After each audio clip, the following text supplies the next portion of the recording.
My name is Eldon McDonald. Everyone calls me Mac. Last time, I told you how I came home and found my beloved wife of 15 years in the arms of my best friend Steve. I found out that this had been going on for several years, and I had no idea.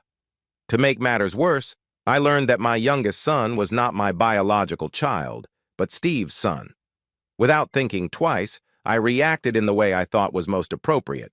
I took disciplinary action against my best friend's place of higher learning. After my arrest and detention, I decided to engage in some self-reflection and investigation. That is where my story begins. Larry Cushman and I spent the next few days preparing legal documents and sorting through our financial records. The children were with Kelly and Paul, Jean was due to be discharged from the hospital, and I had to return to work. There was a lot to do in a short period of time. First, I needed to think everything through carefully. I spent several hours a day thinking and sorting through my feelings. I had been betrayed by the two most important people in my life. I felt anger, pain, and a tremendous sense of loss. I wanted a divorce. There was no question about that. My heart told me that I could no longer trust Jean. Steve the jerk was in the past. I wanted to be done with him once and for all. I had to think about the children. Diane reminded me that despite what had happened between us, I had to consider the children's interests in my decision. Diane, like many others, believes that you should stay married for the sake of the children. Others believe that it's better for children when parents try to save their marriage because they want to stay together for their sake. I believe that children should know that their parents will always love them no matter what. They are not to blame for our breakup. In my case, the children were old enough to understand the difference between love and games. Gradually, over time, I made my decision. It was time to talk to Stephen, Rachel, and Zachary and find out what they thought. I was so proud of our children and wasn't prepared for what they said. Rachel quickly figured out what was going on between her mother and Uncle Steve and had already discussed it with her brothers. To say they were hurt would be an understatement. They were furious with their mother. After talking to the kids, I had to change my plans. Kids know more than we give them credit for. The kids helped me move my things into the guest room. I couldn't bring myself to stay in our old bedroom, let alone sleep in the bed where my wife Jean had slept with my best friend Steve. The next day, I drove to the hospital to pick up Jean. Steve had to stay for another week. That gave Larry and me the time we needed. When I arrived, Jean snuggled up to me, waiting for a kiss. She clearly believed that since she was allowed to come home, she had been forgiven. No, I didn't kiss that girl. I thanked the nurses for taking care of her and wheeled her out to the car in a wheelchair. She got into the passenger seat, and I held the door open for her. Jean said goodbye and thanked everyone for taking care of her while she was in the hospital, and we drove home. We were alone for the first time in a week. "Mac, we need to talk about this sooner or later," she began. I turned onto K Street. "Yes, but not now. Wait until we get home and I'll explain everything." Jean turned in her seat. "So you're filing for divorce?" "I don't want you to do that." I looked at her irritably. "Are you hard of hearing? I said I'd explain everything when we got home." Jean bit her lower lip. I could see she was holding back tears. "Mac, I love you. I've loved you since the day we met. I interrupted her. "Jean, for the last time, shut the fuck up." But the bitch wouldn't listen. "Do the kids know? Do they hate me?" I took a deep breath. "Jean, shut the fuck up. Yes, they know their mother is a whore." The whore stopped talking and started crying. Finally, I pulled into the garage, got out with her small bag, and went into our townhouse. I didn't help her into the house. I told her the kids would be staying with Kelly and Paul for now. I took Jean's bag to the bedroom. I was putting the suitcase on the bed when she came in. "Mac, what happened to our wedding photo above the fireplace?" she asked, looking around the room. Without saying a word, I turned away from what I was doing and just looked at her. She nodded and said, "Is it in the basement?" No, that's the ashes you saw in the fireplace, I replied. Mac, that photo was priceless to us. It was the best photo from our wedding. I loved that photo, not to mention how much it cost Steve. I just turned around, looked at her, and said, "It's not worth a penny to me, and I don't care how much Steve paid for it. He's lucky I didn't shove it up his ass." She looked around with a puzzled expression on her face. "Mac, where's your alarm clock?" I turned and said, "All right, here's how it's going to be. First of all, this is your room." Jean started to speak. "Shut up and listen. I haven't slept in this room or this bed since I caught you sleeping with Steve," I barked. She lowered her eyes and nodded. I continued, "For the next few days, we'll live as usual. When Steve gets out of the hospital next week, we'll all get together for a little meeting." Jean shook her head. "No, I was a fool.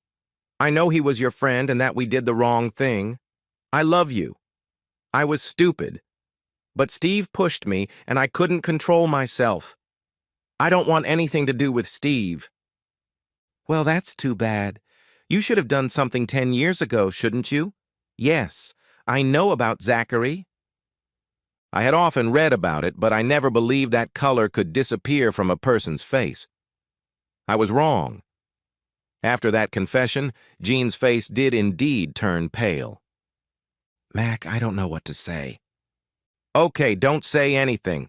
Not until Steve gets here. In the meantime, I suggest you start making decisions about who you are and what you want out of life." I turned and left the room, hearing her sobbing. I won't go into all the tricks, pleas, and door slamming that followed over the next week. She quickly recovered and even expressed a desire to meet, to make up. I remember looking at her and shaking my head. I knew she believed that if she got me into bed, I would forgive her. The next day, she came back and playfully tried to kiss me on the neck. I pushed her away and told her to stay away from me. On Saturday, she used her most powerful weapon. She walked into the living room wearing a short red jumpsuit that always turned me on instantly. To her surprise, I didn't react. Seeing my ambiguous reaction, she cried and ran to her room, slamming the door behind her. I, on the other hand, laughed and went back to reading my book. I persuaded Steve to come to the meeting the following Wednesday. Finally, the day arrived, and we met in the living room. Steve was confused, and if he noticed that the photo was not hanging above the fireplace, he did not mention it. Being a good host, I showed them to their seats and offered them coffee. There was no reason to be rude. We were interrupted by a knock at the door. I opened the door to my lawyer. Larry told me not to talk to them alone. I decided to follow his advice. I introduced everyone and explained that Larry had come to observe our meeting and make sure I didn't beat Steve up. We sat there staring at each other for about 30 seconds before Steve said, "Mac, brother, I'm so sorry, I know how it looked. But I want you to know that was the only time anything like that ever happened. Jean loves you. I love you. You're like a brother to me." I raised my hand. "How many times have you slept with Tom's wife, Steve?" I asked. Steve frowned. "What? You said I was like your brother. The only brother I know is Tom. I just wanted to know how many times you slept with Liz." "Never," Steve muttered. "So I'm not like your brother, right?" I leaned over and picked up the cricket bat. Steve flinched. "So use what little sense you have left while you're here. If I don't ask, shut the hell up." Jin wanted to say something. I cut her off with a look. "Let's get something straight first. Some men would like to know when it started. Some want to know why it started, how long it lasted, where it led. I've thought about it a lot, and you know what? I don't care. I don't care if it started 10 years ago, 13 years ago, or on my wedding day. Little Zach is proof of how far it went. I don't care if it started because of an accident, a momentary lapse, my absence at a critical moment in our marriage, or simply because of infidelity. All the facts point to the fact that, while it didn't lead to marriage, if I hadn't come home unexpectedly one day, 15 years later, it definitely wouldn't have ended." I tapped the floor with the bat to emphasize my words. I paused to let my words sink in. Jean wrapped her arms around herself. Steve tried to sink into the couch. I continued. You hurt me so badly that I can't understand it. You made me do something I didn't think I was capable of just a few days ago. You made me hate two people I loved more than anything in the world. I turned to Steve. We were like brothers, as you said yourself, for over 25 years. We went to school, college, and university together. No one was happier than me when you made it to the big leagues. And when you had to leave, I cried with you. And to show your gratitude, you slept with my wife, got her pregnant, and didn't tell me. You ruined your marriage because of your affair with Jean. He looked up. Where did you hear that? He hissed. I nodded, confirming his fears. Oh, yes, I spoke to Diana. She told me enough for me to figure out the rest if I wanted to. But that's not what we're talking about right now. We're talking about cold, deliberate betrayal. Betrayal of friendship, betrayal of your vows, and betrayal of the promise you made to me once. Remember? Steve looked at me in confusion. What promise? The one you made on my wedding day, when you promised to remember whose wife Jean was. I could hear Jean sobbing beside me. I ignored her. I bent down, took a folded piece of paper out of my pocket, and threw it at Steve. He picked it up and unfolded it. What's this? He asked. A paternity test, I explained. What? Are you out of your mind? He stammered. Steve, I know about Zachary. I know you consider him your son, at least biologically. Well, we'll do a DNA test and find out for sure. If he turns out to be yours, then you and my devoted wife will tell Zachary, I said. As if on cue, they both jumped to their feet. Jean spoke first. Mac, what are you thinking? We can't tell that little boy. He won't understand. Think of the damage you could cause, she whispered, gasping for breath. On the contrary, think of the damage we could do by not telling him, I replied. I turned to Steve. If what I heard last night is any indication, you've been pulling it out and waving it around whenever it suited you.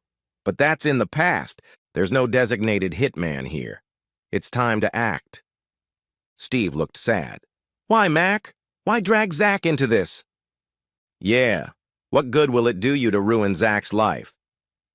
Jean joined the conversation. You'll save Zach's life, Jean. I didn't start this. I definitely didn't want this. But I'm going to end it. He'll be told everything, and you two will do it.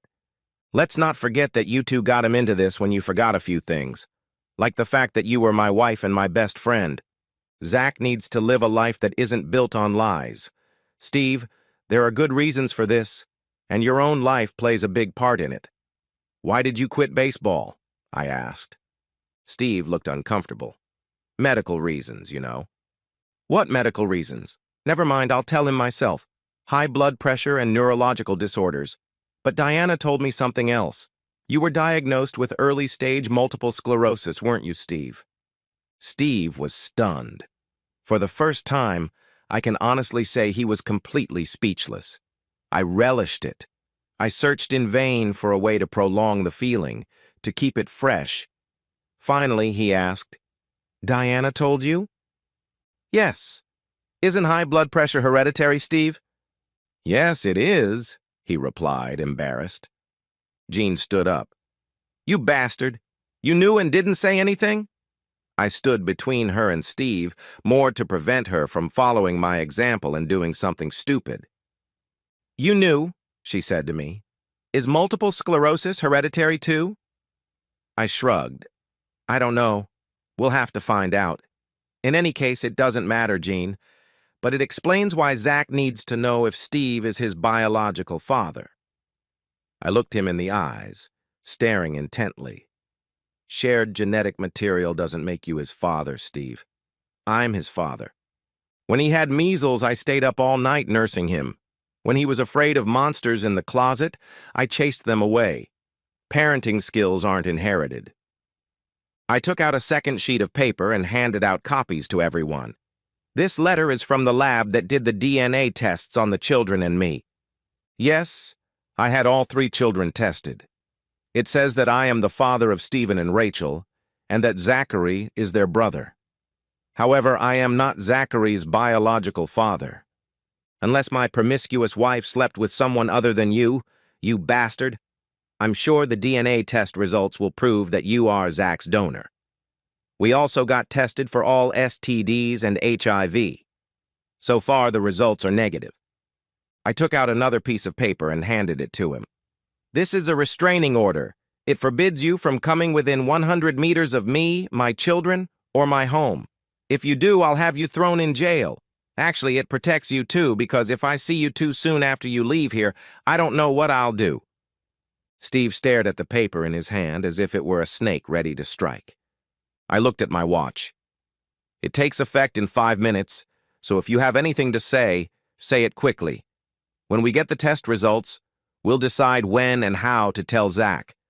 As far as I'm concerned, you're dead to me. I don't want to see you, hear you, or talk to you ever again. Do you understand? This time he showed wisdom. He walked to the door to open it. As he passed me, I whispered his name softly. He turned toward me, unaware of what I was about to do. My fist flew up and described a narrow arc. His head snapped back, and he fell to the floor with a loud thud. His eyes clouded over, and he shook his head. I stood over that bastard, rubbing my knuckles. His vision cleared, and he struggled to his feet. He looked at me again with genuine sadness in his eyes. I heard a quiet, "I'm sorry," and he left. He walked out of my house for the last time, leaving Jean and me alone with our demons. Jean got up, went to the kitchen, and poured herself a cup of coffee. "Want some?" she asked. I shook my head, and she returned to the living room and sat down on the small sofa. She took a sip of coffee and looked around the room as if she were seeing it for the last time. Good. I wanted her to realize the seriousness of her actions. I went to the kitchen, took a glass out of the cupboard, filled it halfway with Jack Daniels, and dropped in 2 ice cubes. Feeling stronger, I returned to the living room. Jean didn't take her eyes off me. I took a small sip. "Jean, our marriage is over and I want a divorce." She opened her mouth, closed her eyes, and began to cry. Then I continued. "Jean, I want to know one thing." "Why, Jean?" "No psychological babble, no excuses, just why? Why did you do it? Why with Steve?" She sat there thinking, then looked up. "Because I could," she said simply. Then she continued. "That time you missed our anniversary, when the 3 of us were supposed to go out. I was angry. Steve was here that night, and we went out to dinner together. Steve was always here. He was like family. Well, we had a few drinks. He started hitting on me. I was drunk and angry enough to go for it. The sex was amazing." I raised my hand to stop her. "I didn't ask you to tell me all the details. I want to know why." She took a sip of coffee. "There has to be a reason, Mac. Sometimes people do things just because. I know I did the wrong thing. I'm sorry I hurt you. I spent many hours in the hospital believing that, and the only reason I can think of is that I liked it. He was here so often that it was almost like having 2 husbands. After a while, I started to feel the same way, only it was even better. He was here when I wanted him, and the rest of the time he was gone. I never loved him. I liked that there was a break in our sex life every few months. You were always a good lover. I never complained, but sometimes I wanted someone else. Steve was always there. It was just sex. You never missed him. He was never important to me." I nodded. "I can partly understand that. To be honest, most people do what they can. Thanks for your honesty. Why did it have to be him, my best friend? Couldn't you have come up with some excuse and spent the night with someone else? Why did you let it go on for over 10 years? Like I said, he was available and really wanted it. By keeping it, so to speak, in the family, I didn't feel like a slut or someone who was really cheating on you. You never wanted another woman, Mac? Just one night of sex with someone else? Nothing serious, just one night with someone else?" "Of course. Most people do. I never crossed the line, and I don't have children with another woman," I reminded her. She grimaced. So what do we do now? I love you. I love you with all my heart. I don't want a divorce. What does marriage mean to you, Jean? I asked. The question caught her off guard. She froze for a moment, hoping I hadn't heard her last words. Well, I believed it was a commitment between two people who loved each other, a promise to always be faithful and support each other. Her voice trailed off on the last words as she realized the seriousness of what she had just said. I smiled. Yes. But where was I in all of that? Where were the children? Where was everything we had worked so hard to build? Let me tell you what marriage means to me. It's a union of two lives. You said that with Steve it was just sex. Maybe that's true for you. But the sexual union is part of that union. When you try to separate the two, you can't avoid it, and it only weakens the union. Marriage is like a body made up of many parts: trust, love, honor, sex, and respect. When you separate any of those parts, you separate all the parts of the marriage. When you have sex with someone other than your spouse, you cannot be trusted, you do not respect or value your spouse, and you certainly do not love them. How could you believe that you could have sex without destroying your marriage? Tears filled Jean's eyes again. Mac, I'm sorry. I'm so sorry. I was stupid. I love you. I'll do anything to save our marriage. Just tell me what to do. I stared at her. Honestly, I believe you believed you loved me. But you couldn't do this and truly love me. If it had been a one-night stand, maybe, just maybe, I could have gotten over it. But it was an affair that lasted for years and resulted in the birth of a child. But I didn't love him, Mac. You don't understand. He's my friend, yes. But I never loved him the way I love you, she argued. I shook my head. He was just a sexual partner, right? That only makes it worse. If you could sleep with Steve without any problems, what makes you or me believe you won't find someone else? For you, it was just sex. True love is 100% commitment to your spouse, not lies and cheating. As a lawyer, I expected you to understand the commitment you made on our wedding day. You make me sick. You had fun and didn't even think about my feelings or the children. I just don't know you anymore, Jean. What do you want me to do, Mac? What can I say? Jean was beginning to realize that things might not turn out the way she wanted them to, and that the consequences of her affair might be more serious than she had believed. I was surprised she couldn't understand why I was so upset. She really believed there was a difference between what she did with Steve and what she did with me. She couldn't see it in the bigger picture. Jean, I'll try to get through to you one more time, and then it's over. Okay, she replied quietly and sadly. Jean, when you did that, you broke our marriage contract. You betrayed me and our family. I can't say it any clearer than that. I can't trust you. Just a few days ago, I believed we had a very strong marriage. Now I know that you've been lying to me for over 10 years. Now I know that while I was telling you about my next trip, you were planning your next sex session with Steve. You say you love me and slept with Steve because you could. That tells me that you valued sex with Steve more than our marriage. Every time I look at you, I see you sleeping with Steve in our bed. But I didn't love him, Mac. Don't you understand? I love you, she whispered.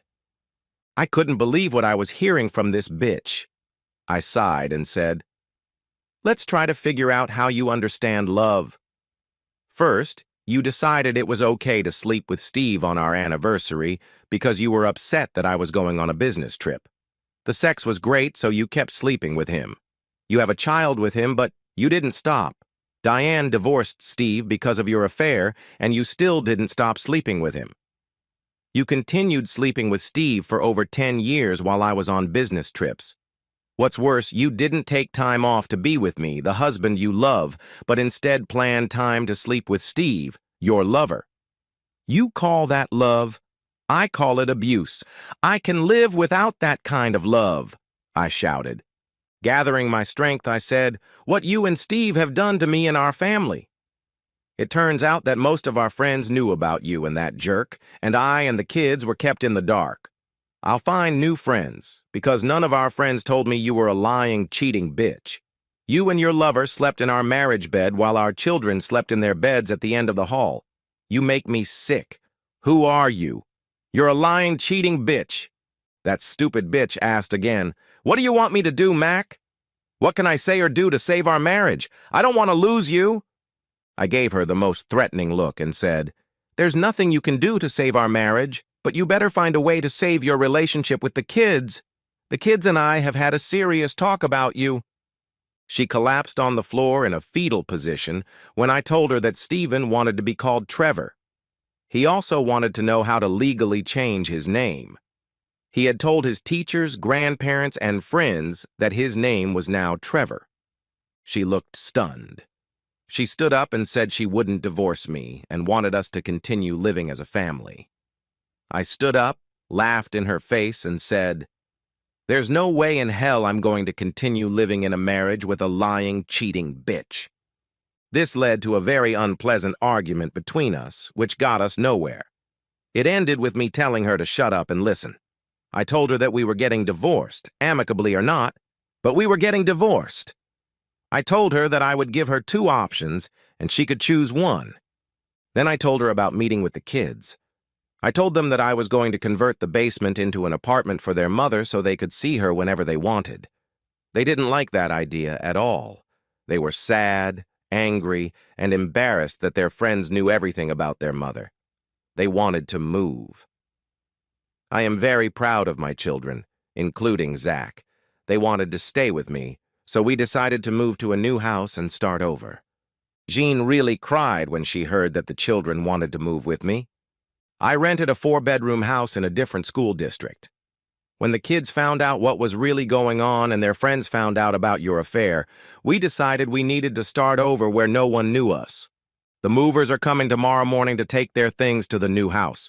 You can leave the bed where I found you with Steve. Jean got angry and told me not to talk about her and Steve. I replied that I could talk to her about it if I wanted to. Now she could sleep with whomever she wanted without fear of being caught by her husband. A few minutes later, when everyone had calmed down, I offered Jean a few options.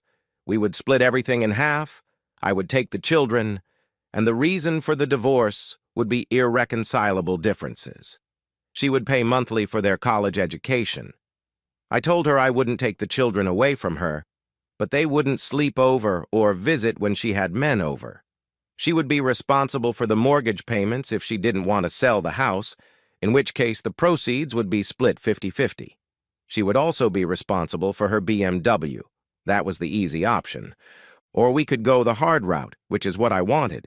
If she wanted to fight, I would file for divorce on the grounds of her infidelity. I would fight for full custody of the children, and she would pay child support. "I have all the evidence I need," I reminded her. "I caught you red-handed. There's also a police report and hospital records to back up my allegations. Don't forget about Steve's ex-wife and our friends. I don't believe I'll have any problems getting custody of the children. I'll demand child support and fight for Zach. Neither you nor Steve will be deemed suitable candidates for parenthood by social services. The property will be divided 80-20 in my favor. The house will be sold, and you'll have 15 days to move out.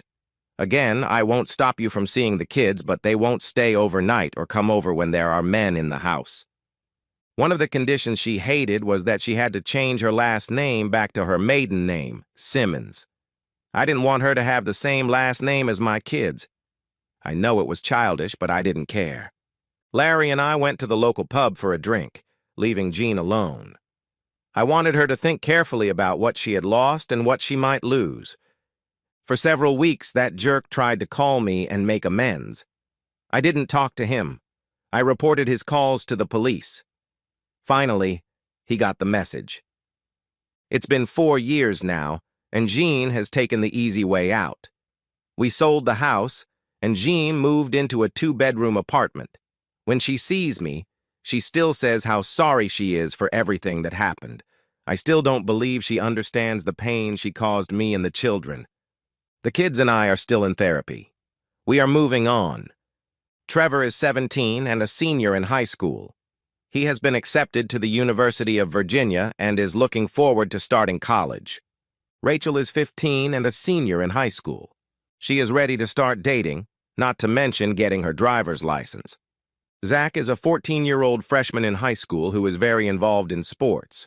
DNA test results confirmed that Steve is Zach's biological father. Steve and Jean talked to Zach. The conversation went very badly for both of them. Zach told Steve that he didn't want to see him anymore, that I was his father and always would be.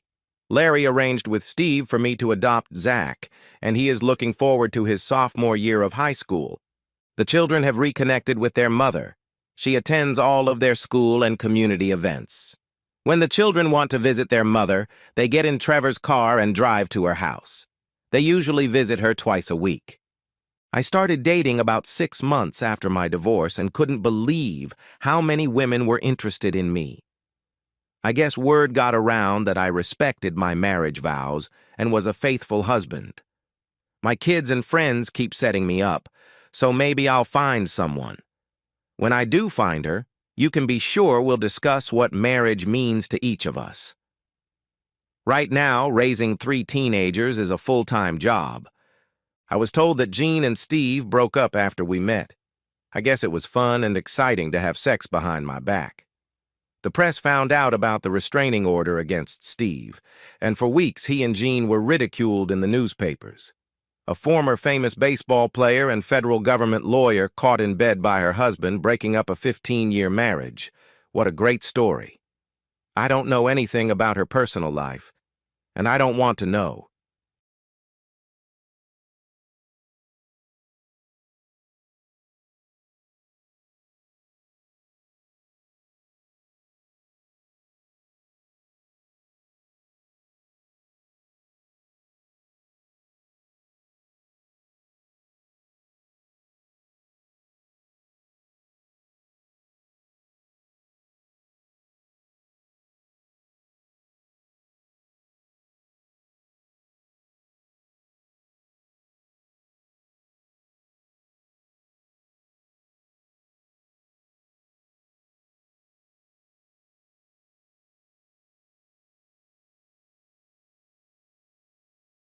To say that we had drifted apart would be an understatement.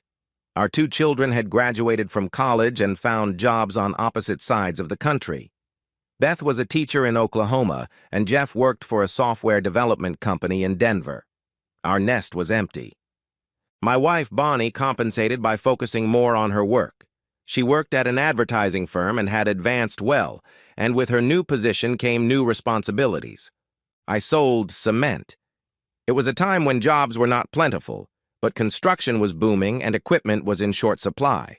My company could guarantee delivery, and that was valuable.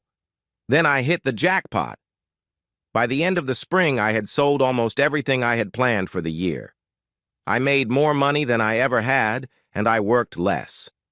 I could spend the rest of the year just taking care of minor issues. I just had to make sure the goods were delivered according to the contract and we got paid. Since Bonnie was used to working late several nights a week, I agreed to meet a good client for dinner and drinks. I was supposed to meet him at a nice hotel about an hour's drive from home. The hotel had an excellent reputation and a restaurant with fine dining.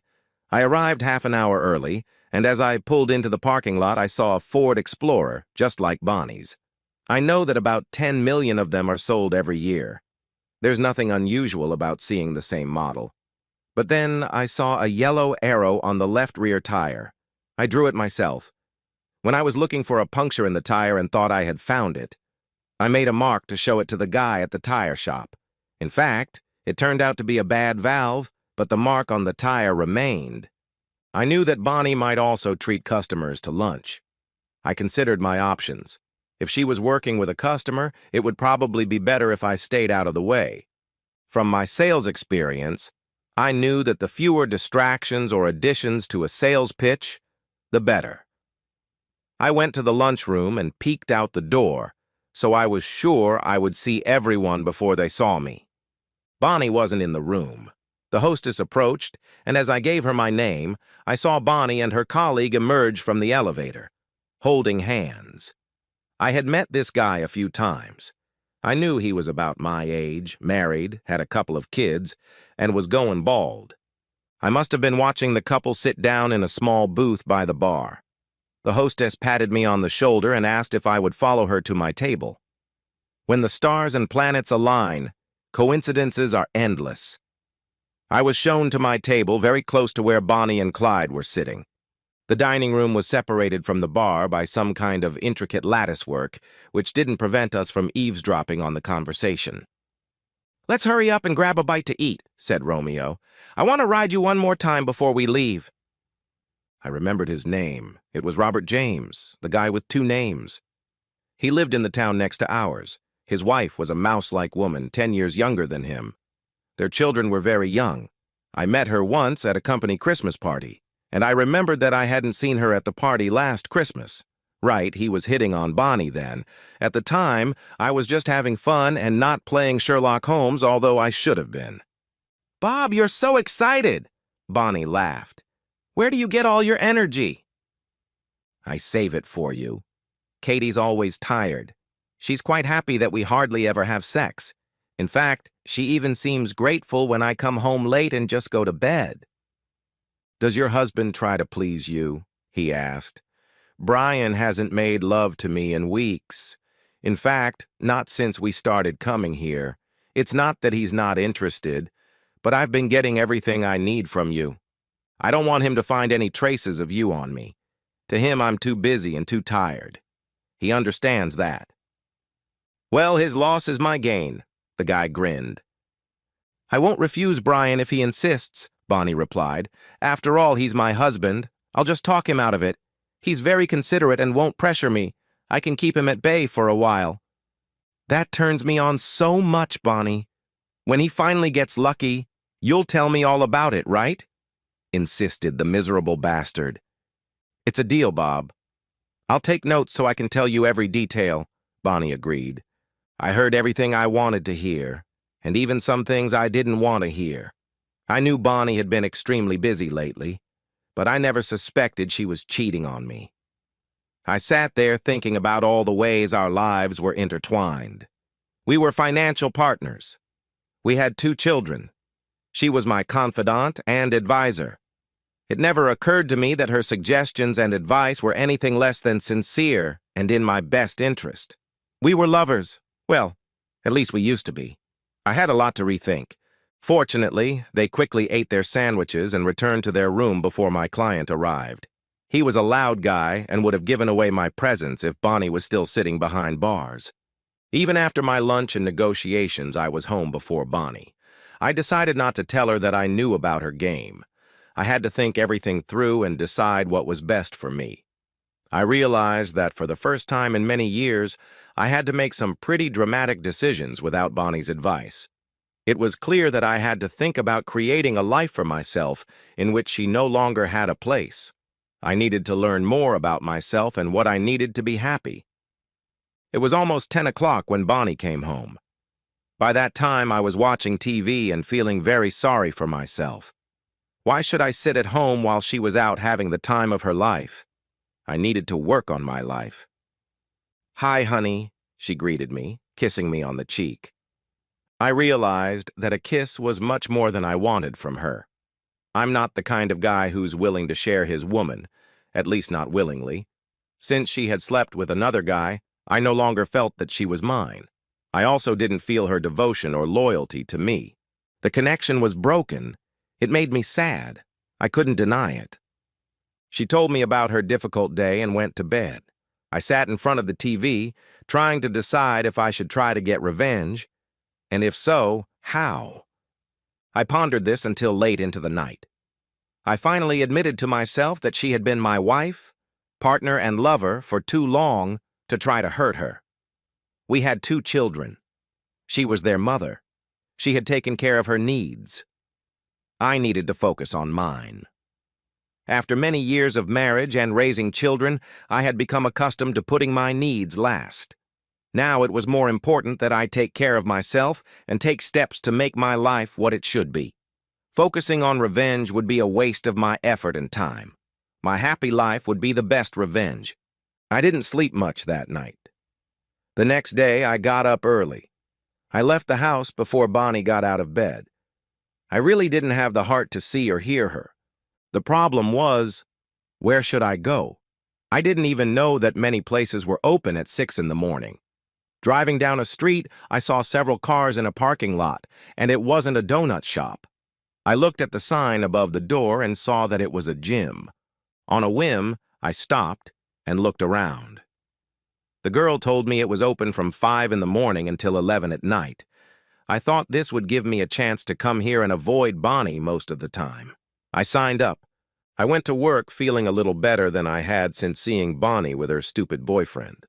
I had begun my personal journey to the next stage of my life. At lunch, I heard a few guys talking about their golf game. I used to play golf before I got married, but raising children took up all my free time and energy. I hadn't played in over 20 years, but I joined the conversation and was invited to play with them on Saturday. I left the office early and bought myself some golf clubs. I had heard that tailor-mades were very good, so I spent almost $1,000 on a nice set, a bag, shoes, an umbrella, balls, t-shirts, towels, and everything else that might come in handy. It was the first time in many years that I had done something special for myself. It felt great. Then I bought some stuff for the gym. I decided I was going to lose a few pounds and maybe add a few years to my life.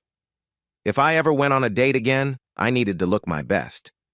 It was past 8 when I got home with my purchases. "Golf club?" Bonnie asked. "Were you there? I was worried you weren't home when I got back from work." "Yeah, I'm playing golf again," I admitted. "You don't usually come home this early, so I figured I could be a little late for once." "I'm not complaining, Brian. It's good that you have somewhere to go. You work hard enough to deserve it," Bonnie said. "But you left early this morning. I was just wondering if something had happened." "What could be wrong, honey? A nice house, 2 beautiful children, a loving, faithful wife. That's what every man hopes for, but few have," I boasted. Bonnie glanced at me quickly. Apparently, she saw no sign that I suspected her, and she smiled. By the time I had put away the groceries, I realized I was very tired. I had slept poorly and gotten up early. "I'm exhausted," I said to Bonnie. "I'm going to bed. See you tomorrow." She was surprised. It was around 9, and I never went to bed before the evening news. She must be happy, I thought. I fell asleep immediately and didn't hear her go to bed. The next morning, I got up at 4:30. I took a shower, shaved, and went to the gym a few minutes after 5. I tried out all the machines and chose a few that worked the parts of my body that needed it most. I used the treadmill for a while and was shocked at how quickly I got tired. I had started training at just the right time. I was surprised by how many people were working out so early in the morning. I found them friendly and helpful. It was like a subculture where people shared similar goals and supported each other's efforts to achieve them. I worked up a sweat, took another shower, and went to the office. After work, I headed to the driving range. I took a few clubs out of my bag and spent an hour hitting golf balls. I didn't do very well at first, but I soon got into a rhythm and was hitting the ball pretty well. I realized that the improvements in equipment over the past 20 years would help my game. I stopped at a small diner, had a leisurely dinner, and headed home. It wasn't even 9 o'clock, and I was already in bed. Bonnie wasn't home, but I figured she was probably in bed with piece of shit. That was the last thought I remembered before it was time to get up and go to the gym. Bonnie was sleeping next to me, so she must have made it home at some point. That same day after work, I bought a membership at a country club. Then I went and played there with another guy looking for company. It was around 8 when I got home. Bonnie was annoyed. "Why didn't you tell me you weren't coming home right after work, Brian?" she demanded. "Where did you go so early in the morning?"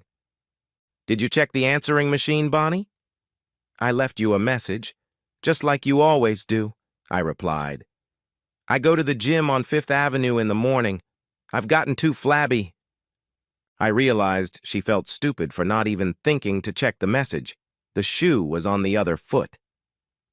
I should have checked the answering machine, but you never leave messages like I do, she protested weakly. You never said anything about going to the gym. You should have told me. I can go too. Well, honey, please do, but it sounds like you're already working out all day and are exhausted by nightfall, I replied. Do you want to get up at 4:30 and go to the gym? Is that a passive-aggressive way of getting me to have sex more often? Bonnie asked. Is that what you mean when you say I'm tired at night, isn't it? Not really, I replied with a crooked smile. I'm trying to improve my health. It's simple and straightforward. I'm inviting you to join me. So you're not trying to make me feel guilty about not having sex? Bonnie repeated. Not at all, Bonnie. I'm very attentive, as you well know. You work a lot and under stressful conditions. You're exhausted when you come home, I reasoned. I understand perfectly well.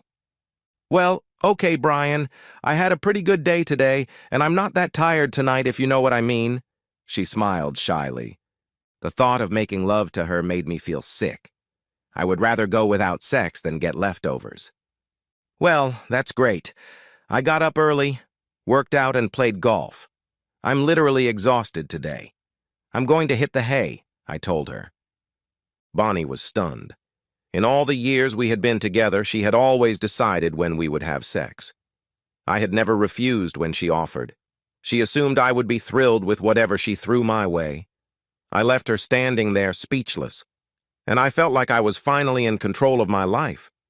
And it felt great. I started playing golf right after work, weather permitting. I thought Bonnie would like it. It gave her a reason to stay home in the evenings. Over time, my game improved, and I was playing better than some of the guys who had been playing consistently for the last 20 years. I attributed some of my success to the gym. I could run faster and farther. My stomach, chest, and shoulders got stronger, and that helped me knock the crap out of the golf ball. Soon, a woman a couple of years younger than me joined the gym. We hit it off right away and worked out together on the machines. We encouraged each other and joked around. The workouts became better and more interesting. Her name was Tiffany, and she was a lawyer. She worked at a small firm in another town not far from mine. Eventually, she told me how she had come home from work early one day and found her husband having an affair with a married neighbor. She divorced him and moved into her current home a few blocks from the gym. Her 2 children were in college, and she decided it was time to improve her life and her health. It took me a few days to work up the courage to tell her about my situation.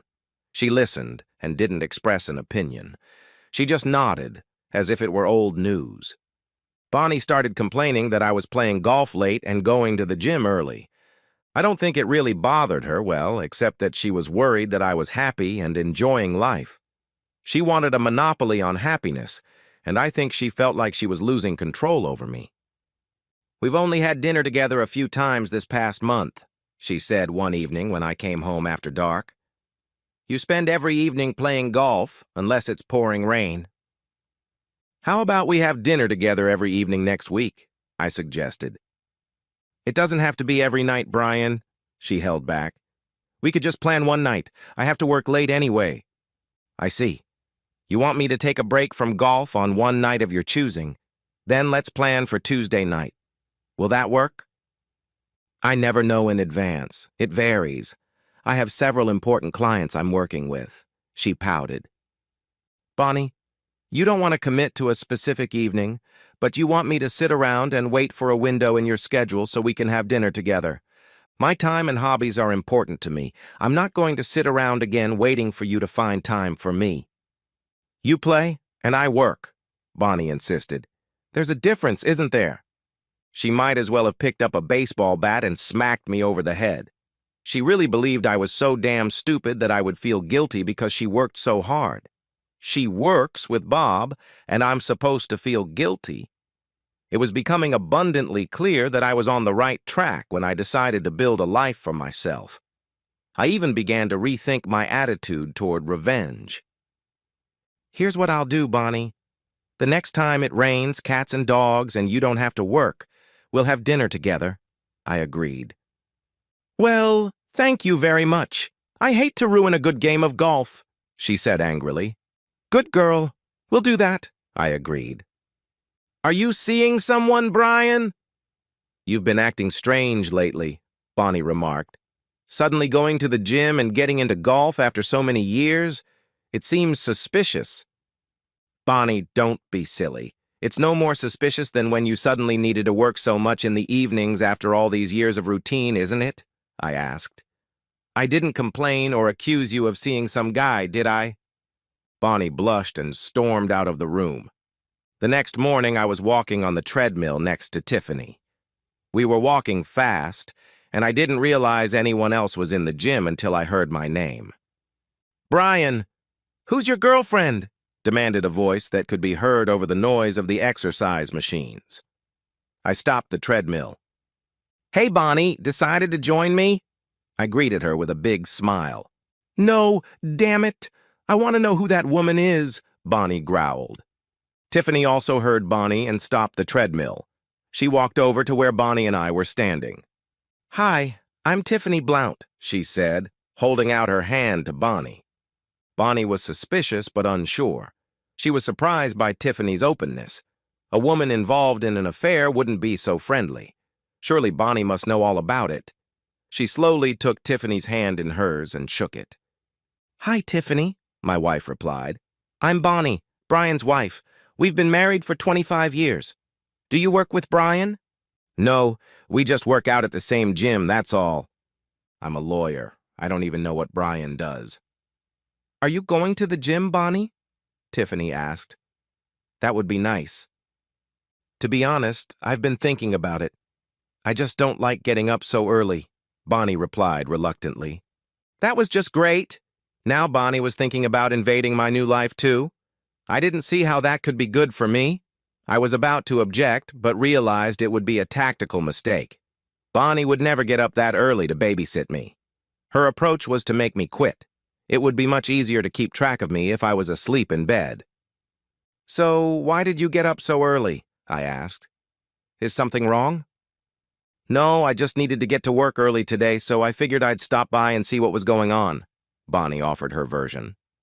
I knew it was a lie. She never had to get up 2 hours early. She got up early to go to the gym, just to check on me. Well, let her be jealous of Tiffany. She found me with an attractive woman.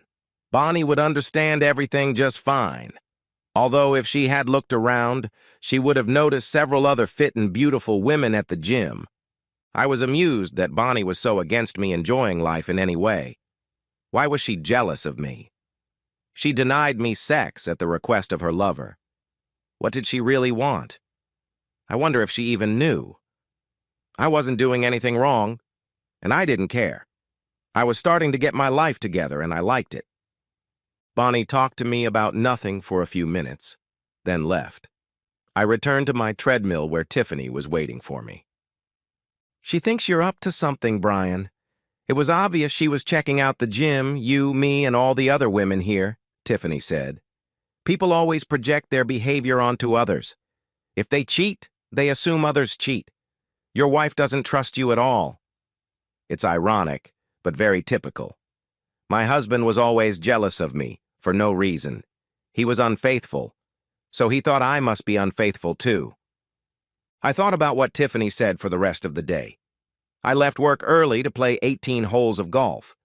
I didn't play very well because I was thinking about what to do about Bonnie. Sooner or later, I would have to let her know that I knew everything. What then? Divorce seemed like the only solution, although the thought made me sad. I had been with Bonnie for 25 years, and we had raised 2 wonderful children. It was very unfortunate that she felt a need that I couldn't satisfy. But her affair was unacceptable for any reason. Even if she didn't care about me, he was a married man with young children. It was unforgivable. When I got home that night, Bonnie was all smiles. I was even curious about what she had planned, as she rarely acted so warm, at least with me. Soon she was sitting next to me on the couch, sipping wine, while I enjoyed a cold beer. Brian, we haven't made love in months. Don't you miss it? Don't you want to have sex anymore? She asked. I had been expecting that question for weeks. It took her a very long time to express her surprise at my celibacy. Bonnie, I'm a realist. I've directed my energy toward other things that don't require anyone else's permission, participation, or pleasure. It's really liberating. You gave me all kinds of signals that you didn't want anything. You didn't want sex with me, so I adapted. I don't believe it's something I need to ask for, fight for, or pay for. Frankly, it's not worth it. Sex should be the result of mutual desire between two people, preferably married, for their mutual pleasure. So, you think it's my fault, Brian? Bonnie snapped. I've been working a lot, and you haven't been very romantic lately. You're always playing golf or going to that damn gym. You haven't even hit on me in months. I suspect that's what's bothering you, Bonnie. I didn't ask, so you couldn't say no. It takes away the fun of denying me sex when I seem to be in the mood, doesn't it? That's not true, Brian, Bonnie exclaimed. I just think a man should be the one to initiate sex. A woman responds to male stimulation.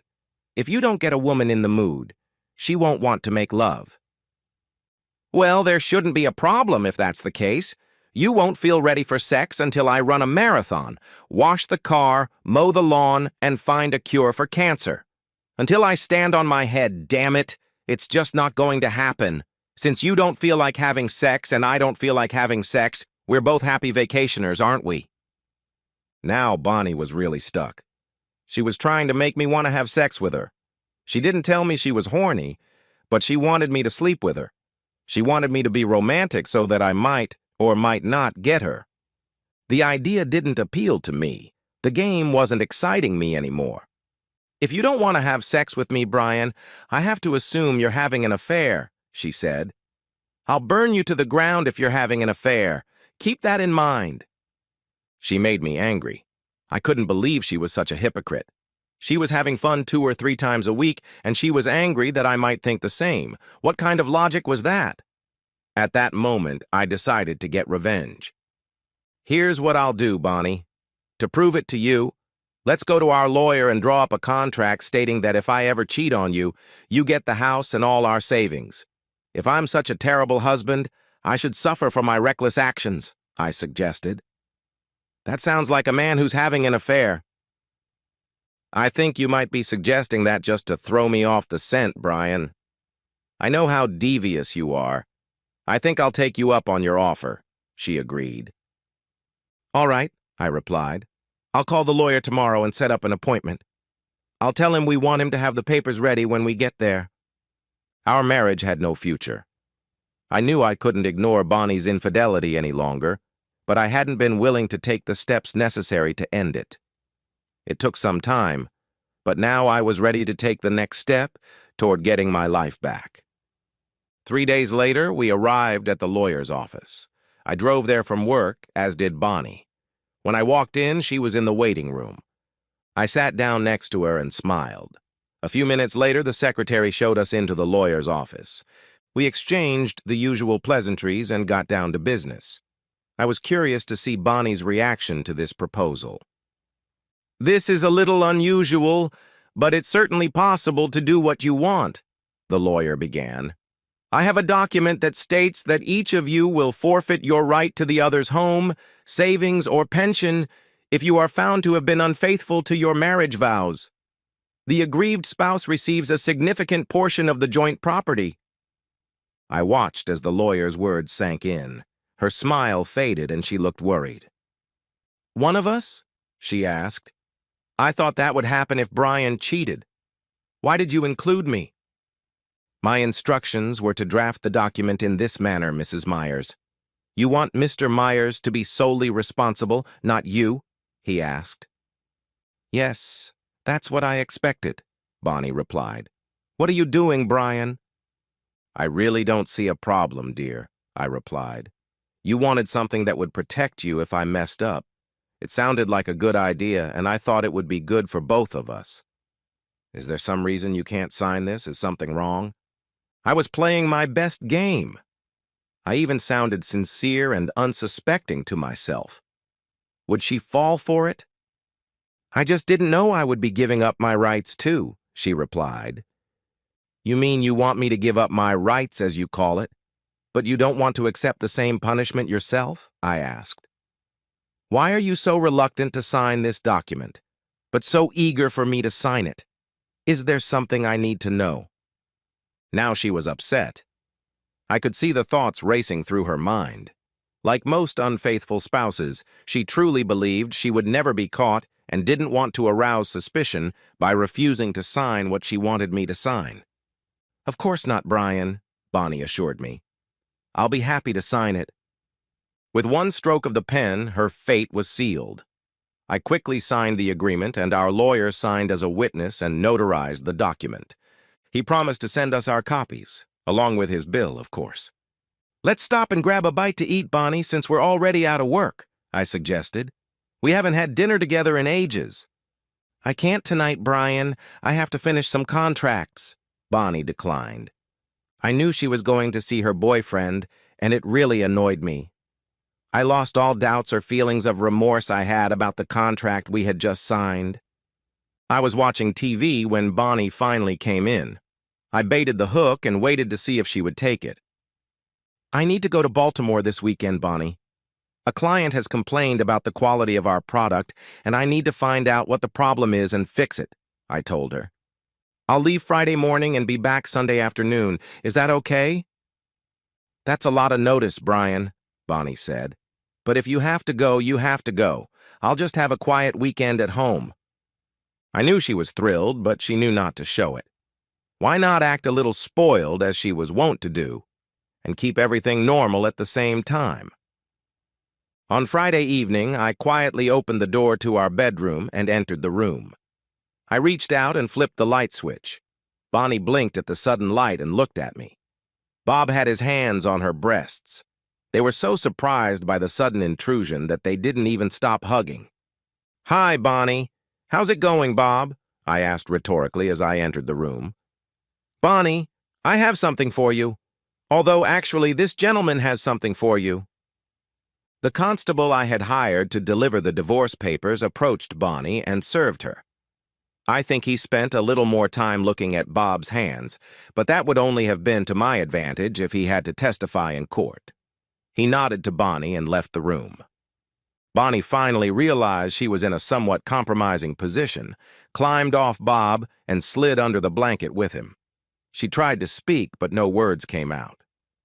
I don't want you to feel cheated, Bob, I continued. Your wife is here and wants to say a few words to you. Mrs. James, you have the floor. I smiled, taking a couple of steps to the side so everyone could see this guy's wife standing behind me. You pathetic bastard! Don't ever come back home! My parents were right about you, you piece of shit! Bonnie flinched at her words but didn't protest. She and Bob just huddled under the sheets while his wife ranted. You can keep your slovenly old bitch because I'm divorcing you, and I'm pretty sure I'll get a good settlement. Mr. Myers was kind enough to give his testimony if I need it. I'm sure the constable will be a good witness, too.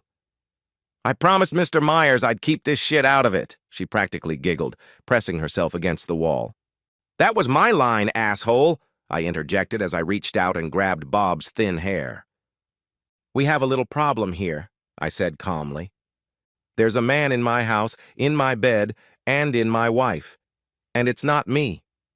I picked him up and dragged him into the hallway. He squirmed, but I kept his head down and kept walking, so he couldn't put up any real resistance. I dragged him down the stairs, literally, after he fell halfway down. I just kept going. He managed to get up, and we reached the door. I opened it, pulled him out onto the porch, and kicked him onto the driveway. Then I went back inside. I looked up the stairs and saw his wife standing there, smiling through her tears. In the bedroom, I heard Bonnie finally start to cry. I walked Mrs. James to her car and drove her home. I realized that Bob must have had the keys hidden in his car or up his ass because his car was gone from my driveway. I know some people would think I should have slept with his wife out of revenge, but that didn't even cross my mind. She was a woman in pain. I would have been the worst kind of scumbag if I had hurt her anymore. If you stoop to the level of those you despise, then you have no reason to despise them, right? When I got home, Bonnie had already gathered some of her clothes and was carrying her suitcase down the stairs. I was very glad she didn't start telling me that it was just sex, and that she really loved me and only me. I had come to the conclusion that she didn't love me, and I wondered if she loved herself. Her actions toward me were cruel, even sadistic. Humiliating me didn't turn me on. I took a beer from the fridge and went back to the living room. She looked at me with a mixture of anger and sadness. "You knew all along and set me up, didn't you?" she asked. I always felt that those who seek revenge, like terrorists, cannot be truly effective if the victim does not know who did it to them and why.